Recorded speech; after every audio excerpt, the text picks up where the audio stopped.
Today I'm in the land of palm trees and sunshine. This episode has the usual travel musings, destinations, a little history, but also has a different story than my previous videos. I've reached a difficult personal anniversary which, without planning it, comes as I visit locations special to me, very special, now and for decades.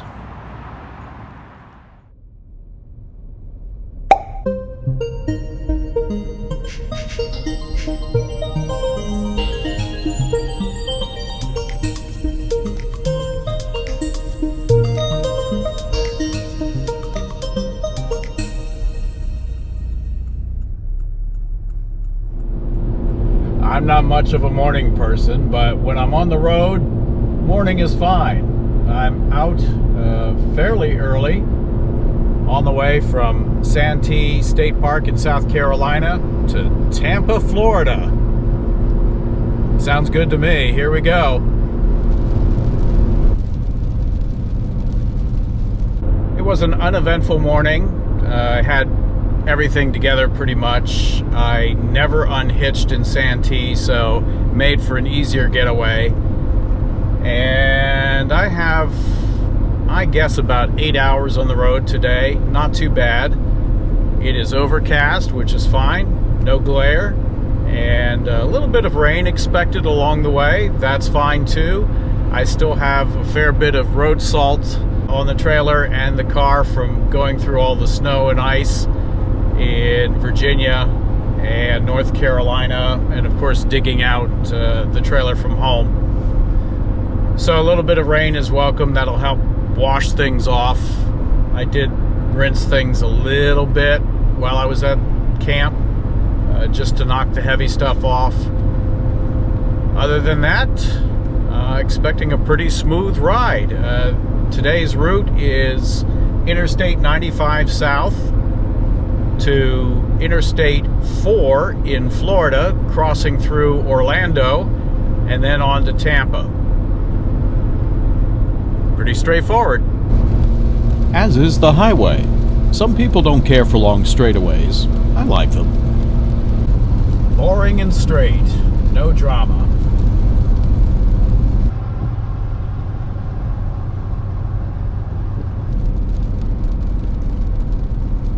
Classic cloverleaf. This will wash the salt off. The rain comes. It goes. And comes again. As I cross plenty of water on my approach to Georgia.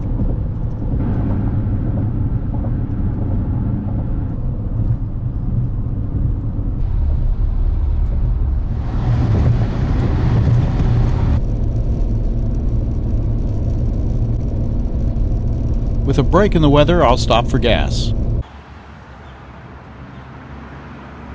After spending this much, it's just as well the peaches and pecan stand is closed. That's interesting. I wonder what that used to be.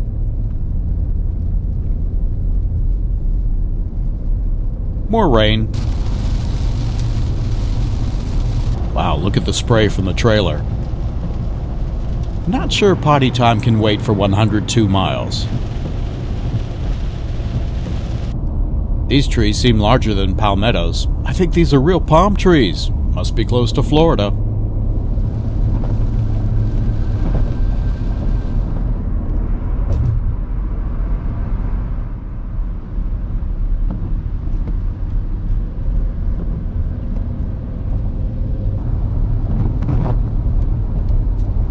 Jacksonville is first up in the not-so-sunshine state.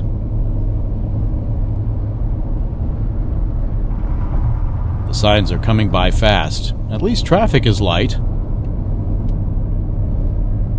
Daytona Beach is next. And I-4. I'll be driving its entire length to Tampa.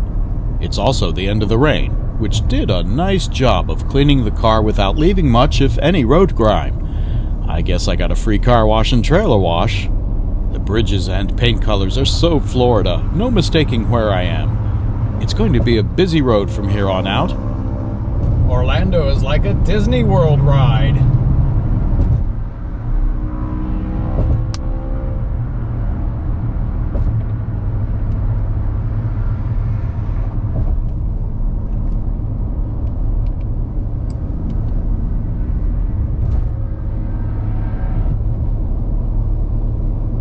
so much emphasis on no parking here.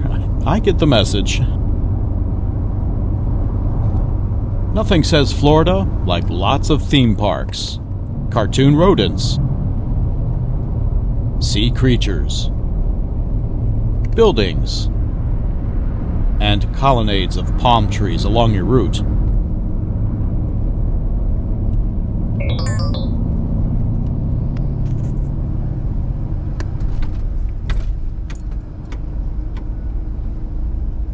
I'm finally ready to park and relax.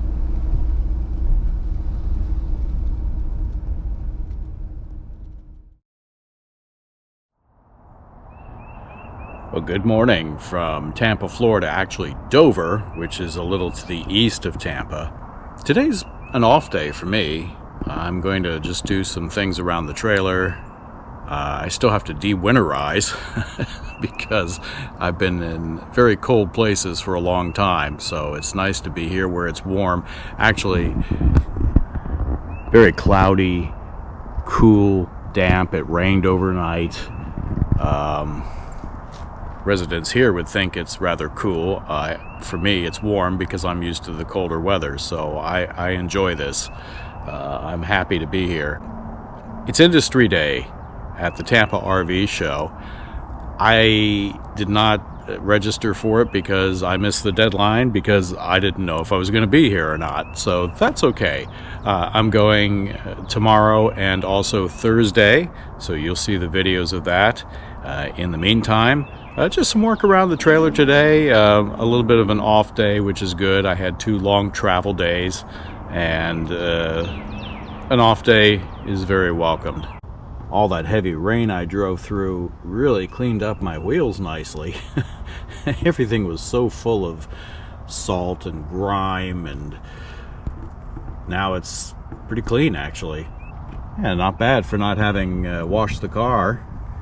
I was very lucky to get a last-minute space at Citrus Hill RV Park in Dover, so that's where I'm at for a couple of days. Seems to be nice. A lot of people who live here year-round. Met my neighbors, really nice people, and I'm only here for 4 days, but I have everything I need, full hookups, and that's nice, especially when I'm de-winterizing and just getting my trailer set up for Travel West. Speaking of Travel West, check out all sorts of extra video for my trips on GPS too. Everything's sorted by playlists, so you may look through those and choose what you'd like to see. I left my settings on siphon out there because that's how I brought in the antifreeze, and now I'll siphon in clear water to push that antifreeze out, and then I'll switch it and turn the water on through the whole system because I don't want to get the antifreeze into the Aldi system. And of course for me that means I have 4 faucets clear out: kitchen sink, bathroom, shower, and outside shower. It's just the reverse of winterizing, and only takes a second. Yeah, looks like we're good. Oh, I had to switch to the larger water. It took, I guess, maybe about 3 gallons to flush that out. So now I'm going to change my settings to city water and just run that water straight through while I'm here. And of course, when I de-winterize, I always look for any leaks or anything like that, just in case something cracked over the winter. Doesn't appear to be. I think I winterized okay, and well, I'll be good for this trip. I will have to re-winterize when I go home. A couple more months of very cold weather, below freezing most of the time, but that's okay. It takes about a half hour to winterize and a half hour to de-winterize. Not a bad process. I think it's actually a lot simpler than sanitizing, which I sanitized before I winterized. You might say, without the pink antifreeze, I am now in the pink. What I really like about the Aldi system is the glycol in here heats up so efficiently and so fast that I have heat in here whenever I want it. It's pretty much on demand. even if I don't have water in the Aldi system, I can run the heat. And this radiant heat is just perfect for this trailer. It flows all around it, and so it radiates heat from all the edges of the trailer up into, I mean, it's just so efficient. And the hot water is also on demand. Once you have water in the Aldi tank, oh yeah, that's warm. It takes no time to heat up. Plus, this little feature right here in the bathroom is actually a heater. So I have a heated bathroom as well. You gotta love it. I think that's one of the advantages to having a small trailer is everything in here seems a little bit more efficient. It's brightening up a little bit outside. Looks like the rain is over, so the folks at Industry Day will actually have a pretty nice day. Breezy and cool by Florida standards. 72 inside, 55 degrees outside. That's warm for me. Yeah, I know it says January 1st. I didn't set it. It should try to get some signal from the weather service at some point and reset itself. We'll see how long that takes. These fittings apparently had loosened up over time, and there was a little bit of a water leak there that I was unaware of. I didn't get any water damage down in here. See, there may still be a little drip up in there. Try to get it real tight. See what happens. Of course, you know, as you roll down the road and things rattle and shake, stuff like this is going to come loose once in a while, so you got to check it all. Well, I think I got it now. Look at that. It has cleared up to be a beautiful day in Tampa, Florida. It's great to have the water flowing again. It's nice to get all cleaned up and have breakfast. The sun is shining. I know I said this is a work day, and it is, and I have some cleaning to do in the trailer and some video work to do, but you don't want to see that. You want to see a little bit of Tampa. Let's go take a look at some of the places that mean something to me. We are heading due west to downtown Tampa to visit a few places with some very personal history. This is State Road 60, also known as Brandon. You can get it off of I-75 or 301 east of Tampa proper. It does go into Tampa, which is where I'm headed. It's a very busy road. 4 lanes wide. You can find just about anything you want here, from services to food to groceries, you name it, it's on this road. And that's why it's very busy all the time. One of the other things about this road is the speed limits are a little bit higher than you might be used to where you live. In DC, that would be a 35 mile per hour road back there. It runs between 45 and 60 miles per hour. So you really have to become acclimated to the traffic speed here. And then the frequent stops and starts. I mean, everybody stops real fast. They start fast, and you just got to keep up. Fortunately, I'm in a vehicle where I can keep up. I don't think I've got many problems with a Porsche Cayenne. Overpasses, bypasses, twists and turns. You got it all here in Tampa. Big cruise ships. Big buildings, colorful downtown streets. It's warm enough to ride with the windows open. It's a great day to cruise downtown Tampa. There's the original logo for the Tampa Bay Buccaneers. This is, of course, primarily the home of the Tampa Bay Buccaneers. It has hosted several Super Bowls, including 2 that I attended, both with my wife. In 2001, this was relatively a new stadium. And that was what the NFL did. They tended to put Super Bowls in warm weather climate locations with new facilities. This place holds a very special spot in my heart. As a sports reporter for Voice of America, I covered Super Bowl 35 here in 2001. My wife was a White House correspondent, and as you may recall, the 2000 presidential campaign between George W. Bush and Al Gore was very hotly contested. In fact, it came down to counting ballots here in Florida. Well, that process dragged on, and essentially my wife-to-be, she told her editors they owed her one for covering this campaign that had dragged on for so long. Since I had a second pass to the Super Bowl, and she had never been to a Super Bowl before, she thought, hey, this would be great payback. So we came down to Tampa. I worked the Super Bowl, and she was basically my helper. By the time we flew home, well, we decided we wanted to see more of each other, and we did. And eventually we were married. And as they say, the rest is history.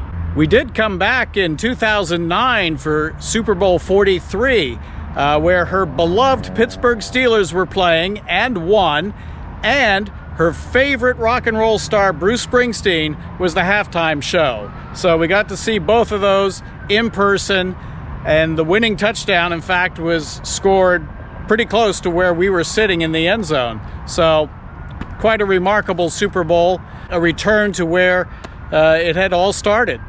It may be surprising to know that she had never seen the Pittsburgh Steelers play in person before until Super Bowl 43.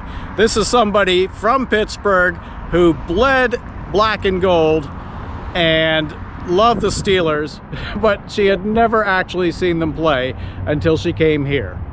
I have only been to Tampa twice before for both of those Super Bowls, and this third trip, well, it's bittersweet. Because this is the 10-month anniversary of her passing, and so I'm coming to these places in Tampa in her memory.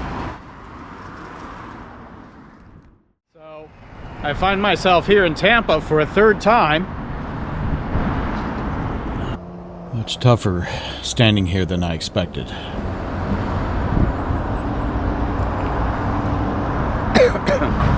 Memories from each. Memories of having been in... Oh. I'm okay. Because of the warm weather here, Tampa is among those cities that have hosted the most Super Bowls. New Orleans, of course, has hosted many as well because it has a dome stadium. West Coast venues, and Miami, Florida. Across the street is George M. Steinbrenner Stadium, built to look like an old New York Yankees stadium miniature, and it's the team's spring training home. We'll head less than a mile down the road. This large lot is the site of the old stadium that they tore down, and it had the NFL experience during Super Bowl 35. Beyond this open lot, down the street just a short ways, was a Howard Johnson's Motel. Back in 2000, making internet reservations was something rather new, and a lot of the businesses just didn't have the knack for it, especially hotels.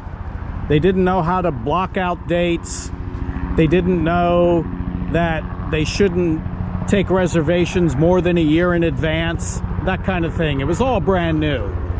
Well, I saw a room rate during the week of the Super Bowl for $35 a night. You better believe I grabbed that reservation. When I got here, the hotel manager said, no, sorry, I can't honor that rate. It's the Super Bowl week. You know, we're charging $250 a night, which was a lot then. It's a lot now, but you know, during the Super Bowl now, rates are exponentially higher. Well, I called Howard Johnson's on the phone in front of the manager and told them I had a reservation, gave them the reservation number. They looked it up, and then they promptly told the manager, he has a reservation for $35 a night. You need to honor it. And so I stayed within 1 mile of the Super Bowl in a hotel for $35 a night during the Super Bowl week.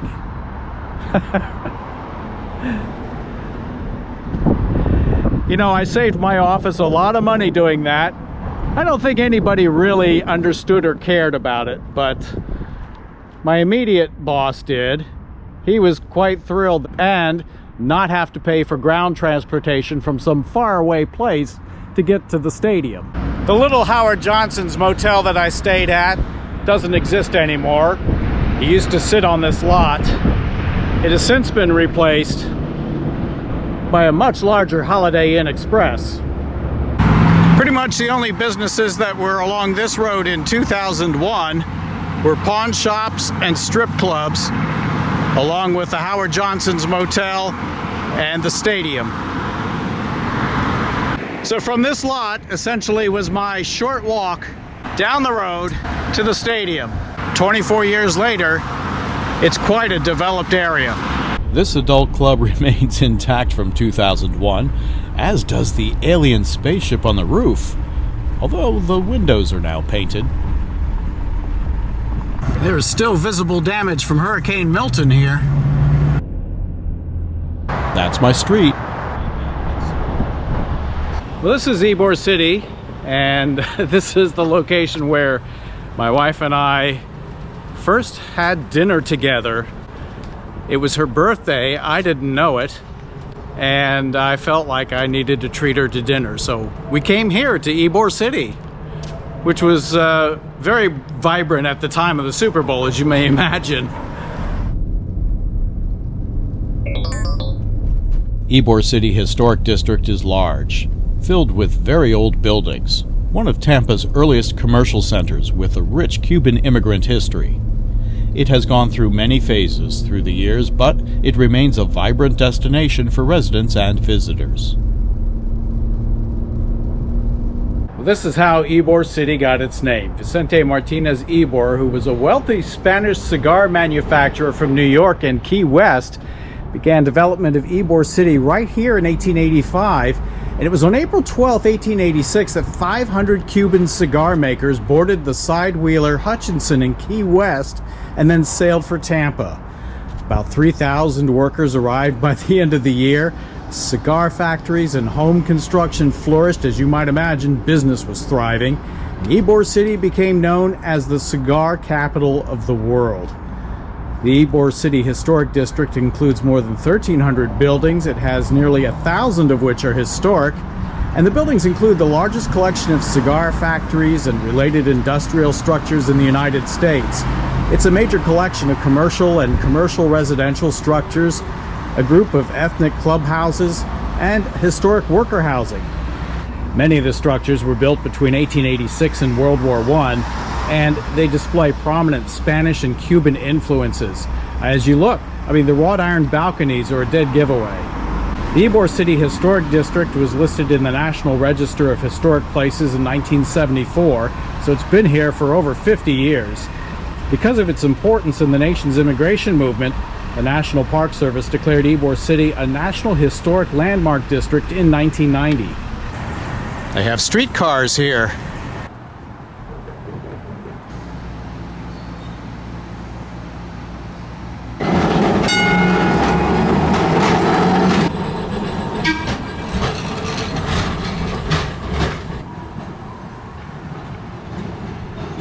While the city is still trying to revitalize it, much of Ybor City is boarded up.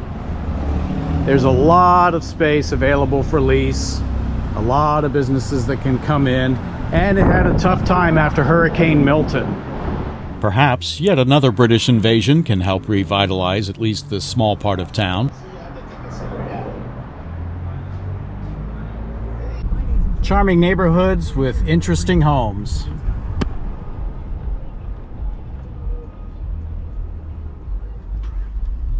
What a great afternoon. I was really lucky to have the sun come out for my only chance to drive through here.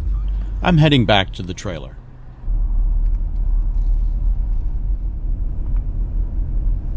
I still have the Super Bowl USB drive that was given to me in my media kit from 2009. I put music files on it and then just play them in the car. Back in the trailer now.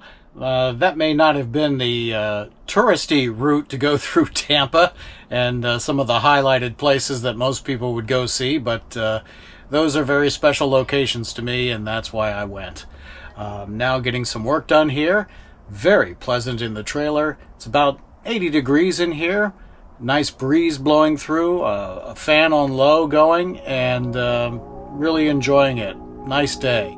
Just about time for a sunset.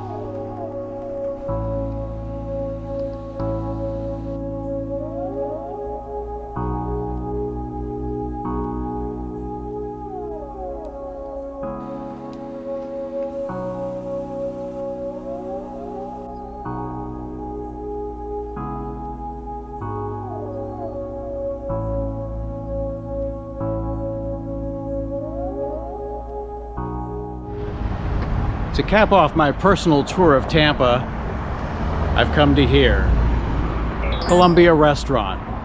This is one of the oldest surviving restaurants in the city since 1905.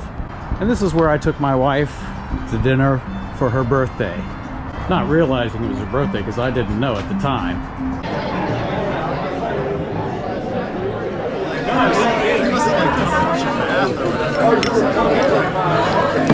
That's portion control. Always use a pitcher because you know it's done when it's full. This, ladies and gentlemen, is how you make a mojito. Pictures of mojitos. There you go. And so this is where my wife and I dined in 2001. Calamari. The world famous Columbia Restaurant. There's no videotaping during this performance. And now, for your entertainment tonight, we present to you the Tampa Bay Flamenco Dance Company.